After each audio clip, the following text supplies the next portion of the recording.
আপনারা যে ফ্রিজটা দেখতেছেন এখন, এই ফ্রিজটা সব কিছুই ঠিক আছে, কম্প্রেসারও চলতেছে, কিন্তু সমস্যা হচ্ছে ভিতরে যে লাইট আছে সেই লাইট জ্বলে না। এই লাইটটা না জ্বলার কারণ সেটাই আমরা এখন খুঁজে বের করবো। ফ্রিজের ভিতরটা আপনারা দেখতেছেন, এখানে সুন্দর ঠান্ডা হচ্ছে, কী কারণে লাইটটা জ্বলতেছে না সেটারই আমরা এখন কাজ করব, আপনারা দেখতে থাকুন।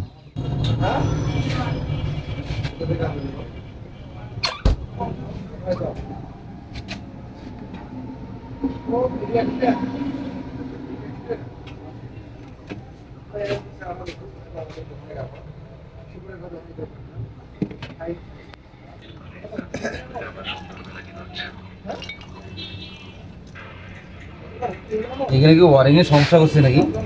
ওয়ারিং এর সমস্যা হয়ে গেছে, ওই জন্য লাইট জ্বলে না। এটা আমাদের এরপরে কাজ ওয়ারিং করছে, লাইন করছে এটা, তার এটা হচ্ছে আর লাইটের তার এ দুটা, ঠিক আছে। আমরা টেস্ট করবো এখন। ভুল করছিল না? হ্যাঁ বলেছি।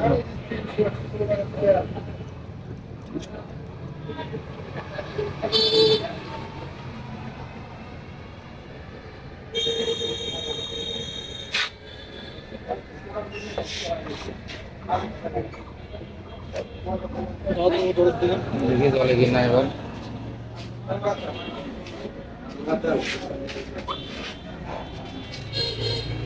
পাস, জ্বলছে লাইট। তাহলে সমস্যা ছিল এটা ওয়ারিং এর সমস্যা না?